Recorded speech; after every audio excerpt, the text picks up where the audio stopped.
राम राम दोस्तों, आज हम जा रहे हैं एक ऐसे दिव्य मंदिर की यात्रा पर जहाँ पे मरे हुए इंसान भी जीवित हो जाते थे। यह मंदिर जो है वो यमुनोत्री घाटी में स्थित लाखामंडल मंदिर है, जो यमुनोत्री धाम की यात्रा के समय रास्ते में पड़ता है। ऐसा मान्यता है कि पांडवों ने यहाँ पे अपने समस्त दोषों से मुक्ति के लिए लाखों शिवलिंगों का निर्माण कर तपस्या की थी। आइए हम पंडित जी से इस बारे में जानकारी प्राप्त करें। तो जैसे यहाँ पे जो है, जो ये मंदिर है, ये द्वापर में यानी जो है पांडवों ने स्थापित किया था। कब? यानी लास्ट समय पे जो उनके जलाने के लिए जो महल बनाया गया था ना, उसका यहाँ पे सुरंग है। और ऐसा कोई नाम निशान नहीं, खाली सुरंग जिससे कि बोलते पांडव लोग जो है अंदर गए। बाहर जो नीचे रोड पे देखा आप लोगों ने प्राचीन वो निकासी द्वार है। तो ये मंदिर जो है जब दोबारा आए लास्ट समय पे ना, युद्ध के बाद, यानी जब उनको जो श्राप लगा था हत्या का ना, तो जो भगवान शंकर जी ब्राह्मण थे, तो क्या है कि भगवान शंकर जी जो उनसे क्रोधित हो गए थे, मतलब उनको दर्शन नहीं देना चाहते थे। बिना दर्शन किए ना तो मोक्ष मिल सकता था, और उनको जो है भगवान के दर्शन करने अनिवार्य थे, मतलब तो भगवान को मतलब प्रसन्न करना था। तो उन्होंने, उनका ये लक्ष्य था कि जैसे लाखामंडल में यहीं से उन लोगों ने शुरुआत की है मंदिर बनाने की ना, क्योंकि विश्वकर्मा जी थे ना साथ में, जो रातों रात मंदिर को तैयार करते थे। तो यहाँ पे उन्होंने जो पूरे 100 लाख शिवलिंग की स्थापना की है। 33 कोटि देव देवते ने, जितने भी देवी देवते ने ब्रह्मा तक का स्थान मिला हो, जबकि पूरे भारत में एकमात्र मंदिर कहाँ है? पुष्कर में ब्रह्मा जी का ना। लेकिन अभी आप दर्शन करेंगे आप उनके भी ना। और क्या फिर चारों की शिवलिंग की स्थापना भी की उन्होंने, जैसे त्रेता द्वापर सतयुग और कलयुग। अभी आपको दर्शन कराएंगे, दिखाएंगे। त्रेता का लाल रंग का है, और द्वापर का ग्रीन कलर का है। सतयुग स्वयं भगवान के अंदर है। कलयुग का वो है जिसमें जल चढ़ाने पे जो अपना पूरा फेस दिखता है, जो भी बात है, ठीक है नहीं। तो मेन मंदिर कौन सा ये देख रहे हैं ना आप, ये पीछे वाला भाग, जैसे केदारनाथ बद्रीनाथ की बनावट देख रहे हैं आप, इस तरीके से पीछे का जो, और ऊपर भीम का रखा बड़ा पत्थर गोल जैसे, वो नहीं है ढक्कन, मतलब जैसे मंदिर को लॉक किया, जैसे आगे वाला भाग है ना जो, और ऊपर का ये बाद में बना, मतलब ठीक है ना। पत्थर भीम ने रखा? हाँ, बड़ा पत्थर जिसको ऐसे ऐसे डिजाइन नहीं डाला ऊपर। जी जी, हाँ वो बीच में रखा हुआ है। तो इस मंदिर को क्या है कि सबसे पहले गाय ने ही इसको खोजा है, और गाय ने के ही इसके निशान डले हुए हैं, खुर के निशान वाले दिखे ना। तो इसका एक तो मेला लगता है कब? 15 अप्रैल को, जिसको बैसाखी मेला बोलते हैं। और एक यहाँ का महत्व क्या है कि जो शिवरात्रि की अमावस होती है ना, उसमें वरदान मांगे, संतान होती है किसी की, तो उस दिन मेला एक रात की मन्नत मांगनी आती है उनको। एक रात को जो है यहाँ पे मतलब रुकना है, तपस्या में बैठना है। यानी जब बैठेंगे तो उनको सोना डोना नहीं, हिलना डुलना नहीं। यानी 7 बजे बैठेंगे, सुबह 4 बजे तक। तो आप दर्शन करो, सुबह बताता हूँ। दोस्तों आइए, ये मुख्य मंदिर है जहाँ पर पांडवों ने 33 कोटि देवी देवताओं की स्थापना की थी और उनकी आराधना की थी। इसमें मुख्यतः भगवान शिव का मंदिर है, देखिए सामने। और ये जो पैर दिखाई दे रहे हैं माँ भगवती के, बालिका स्वरूप पद्म है। इसी के साथ यहाँ पर महिषासुर मर्दिनी, शिव पार्वती, गौरी गणेश और भी अन्य प्रतिमाएं स्थित है। ये सब मुगलों ने तोड़ा, ये किसी के सींग भी थे, कान लिखाएगा तो हो यहाँ पे जो है नंदी जोड़े में है, वैसे सिंगल होते मंदिरों में, देखो ना, हाँ सिंगल है। ये जो भृंग और श्री 2 भाई है जोड़े में ना। और जो ये औजार दिख रहे हैं आपको, ये जैसे दिसंबर जनवरी में पांडव नृत्य होता है, तो जैसे भीम का गदा बना हुआ है नमूने ना, जैसे भी अर्जुन का बाण बना हुआ, माता का जो है कटार बना हुआ है। तो जब दिसंबर में जो है मंडौना बोलते हैं हम लोग, जैसे हाथ में भगवान जब बोलते हैं तो उसमें खुद लेते हैं अपने हाथों में, वैसे रखे रहते हैं। यही पूजा होती है इनकी ना, इस तरीके से। माता की मूर्ति है,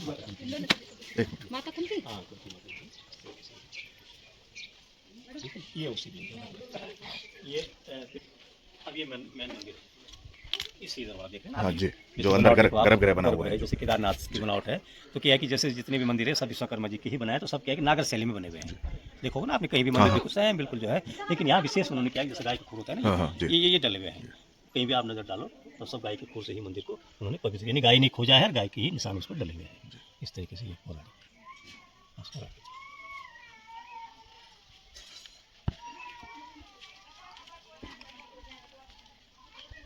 ये माता महिषासुर मर्दिनी, माँ दुर्गा का रूप ना। हाँ, तो यहीं तक ही परिक्रमा होती है शायद। अब थोड़ा सा जल लगा लेंगे आप ना नेत्र पे भी। जैसे गर्भगृह हमेशा क्या होता है कि मैं गर्भगृह का जो आप ना यहाँ पे आगे जाके ना, यहाँ तक परिक्रमा करेंगे, वो जल लगा लो। वहाँ जल जो आ रहा है ना, जो जल बेटा इधर आओ। इधर मंदिर को जो डायरेक्शन दिशा होती है वो पूरब होती है द्वार की ना। लेकिन एकमात्र मंदिर ऐसा जो उन्होंने स्थापित किया पांडवों ने, जिसका द्वार इन्होंने जो पश्चिम दिशा को किया, उल्टा हो गया मतलब ना। तो ये जैसे ऊपर देख रहे हैं जो खुंट बने नहीं, तो ये भीम और अर्जुन आगे हैं, नकुल सदी पीछे है, बीच में कौन? युधिष्ठिर महाराज, बड़े भाई पांडव के, यानी शिवलिंग का रूप दिया गया है, यानी धर्मराज की स्थापना, ये उनके द्वारपाल है। ठीक है, वहीं दिखाते। आप जैसे इसका द्वार देख रहे हैं पश्चिम दिशा को, ये उनके द्वारपाल है। इनको जय और विजय, और इसके लिए क्या नाम दिया है? देव और दानव। निशान भी अलग अलग बना, उनका खोपड़ी निशान बना, ऊपर देख रहे हैं आप, मुकुट भी दानव जैसा है, माला भी उसी तरीके से है। और ये देव रूप में है। तो मुगलों ने क्या किया कि इसको ज्यादा खंडित इसलिए किया क्योंकि देव रूप में थे ना, इस हाथ काट दिया, नाक तोड़ दिया, खुद ने भी काट दिया, नाखून तक काट दिया, दिख रहे हैं नीचे को। ठीक। अब जो इसका द्वार इन्होंने जो है पश्चिम दिशा को जो दिया है, तो इसका कारण क्या है कि ये जगह बनाई गई है यानी मंडलेश्वर महादेव के नाम से। जी। कि जैसे एक लाखा मंडल बोलते हैं, एक हाँ, मड़ा हाँ। बोलते हैं। एक बार मरने के बाद हाँ। आदमी के अंदर दोबारा प्राण वापस आ प्राण रहा है, तो वापस ये आ जगह है वो, क्योंकि जी। सामने धर्मराज है ना, जी हाँ इधर से ही मृत व्यक्ति को लाते थे। हाँ। आज भी परंपरा चल रही है, वैसे हाँ। कलयुग है, अब हाँ, जिंदा तो तो फिर ऐसे नहीं हो में पाता। नहीं, जैसा पाप बढ़ता तो धर्म हाँ, बढ़ जाता है, लेकिन बिल्कुल। जो लाने की परंपरा है ना, उस क्षेत्र से लाते हैं, किनारे से ले जाते हैं, जी। क्योंकि माँ यमुना बह रही है ना, हमारी जो हाँ, सूर्यपुत्री माँ यमुना, हमारे क्रम मांचनी, जी। वहाँ दाह संस्कार कर देते हैं, कर- तभी इसका द्वार जो उन्होंने पश्चिम की को तरफ दिया जाता है। है। ठीक। अब जो उनका जो नीचे जो निकासी द्वार है ना रोड पे, जी। उसका सेंटर ये है, इसको दिखाओ आप ना, यहाँ से खाली ढक्कन लगा के दिखाने के लिए, जी। और इसको सरकार यहाँ से बंद बंद कर दिया है। नीचे खुला रखा हुआ है, इस जी। तरीके से जो है। ठीक। अब जो खुदाई पे निकलती है मूर्तियाँ, वो इस तरह निकलती है, कहीं भी उनको याद रख खोदेंगे देते 300 हैं। मीटर के अंदर, तो हाँ। इस तरह जो स्थापित है मंदिर जगह जगह ना, जैसे उधर ब्रह्मा विष्णु महेश, उधर से पार्वती लक्ष्मी जी, इसके अंदर सूर्य भगवान जी विराजमान थे। जी। इस तरीके से जो इसमें पूरे इसमें जो है मंदिर से भरा हुआ ये बीच वाला नहीं है, जी। ये भी मूर्ति से भरा हुआ है। इसके अंदर भी जो म्यूजियम है, इस समय इसको दिखाना शुरू किया है, जी। सामने वाला जो जी। ये वाला ना, और इसके अंदर जो है जैसे भी अभी मुश्किल से जो 16-17 दिन हुए होंगे, जी। अभी यहीं पे बाहर दीवार से बाहर वहाँ दीवार लगा रहे थे ना, जी। तो हनुमान जी की मूर्ति ऊंची ऊंची मूर्ति ना, जी। करीब 4-5 फुट ऊंची, तो उसके अंदर ला के रखी है यहाँ पे ना, तो मिलती रहती है यहाँ पे। और ये सामने जो दिख रहा है, ये सब वो रहने का उस समय का व्हाइट रास्ता, हाँ, व्हाइट रास्ते दिख ऊपर रहे हैं। टॉप पे कुआं जी, है, जी। और नीचे जहाँ नीले टंकी दिख रहे हैं ना, वो जैसे हाँ, रहने घर नहीं होता, जी। इस तरीके का वो भी सब उस समय का है पूरा ना। और इधर हवन कुंड है, हाँ, तो वो कुंड है।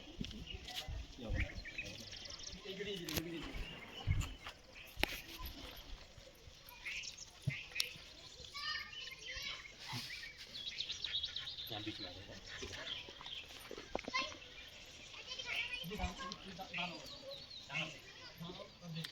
ओम ब्रह्मकमिदाम तो ये मंदिर, जैसे पीछे वाला जो मंदिर है, और ये मंदिर जी। एक रात तैयार करना था ये सप्तती विश्वकर्मा जी के साथ, जी। जो जितना दिन खुली से पहले बना उसके बाद उसको छोड़ दिया गया। जो सामने पत्थर देख रहे हैं अभी, ये सब इस वाले मंदिर के जो सामने देख रहे जो हैं। रखे हैं। इसका तो खाली उसका दरवाजे खांचे भी कटा हुआ था, मतलब लेकिन नहीं बन पाया, जो जितना बना छोड़ देना। तो किसी भीम और जो नकुल चले, अब इसके परिक्रमा उधर से करो।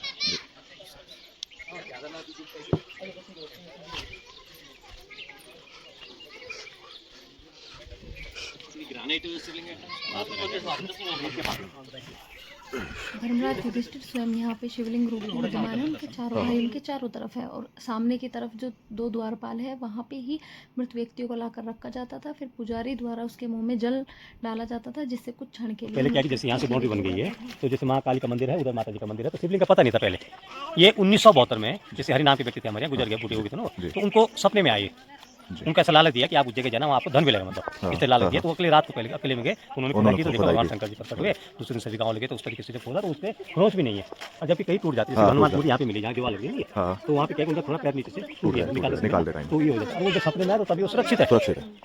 तो इनकी विशेषता ये कि जैसे शिवलिंग सभी बने हैं ना, उसी पत्थर से सब बने हुए हैं, लेकिन इसकी विशेषता है कि जल चढ़ाने पे एकदम अपना पूरा चेहरा दिख जाता है, मतलब इस तरीके से। मंदिर के बाहर की तरफ रोग मुक्तेश्वर महादेव, जो कि कलयुग का प्रतिनिधित्व करते हैं, स्थित है। यह शिवलिंग मुख्यतः ग्रेनाइट का बना हुआ है, लेकिन जैसे ही भक्तजन इस पर जल अर्पित करते हैं तो शिवलिंग शीशे की भांति चमकता है, और भक्तजन इसमें अपना प्रतिबिंब देखकर शारीरिक और मानसिक रोगों से मुक्ति की कामना करते हैं।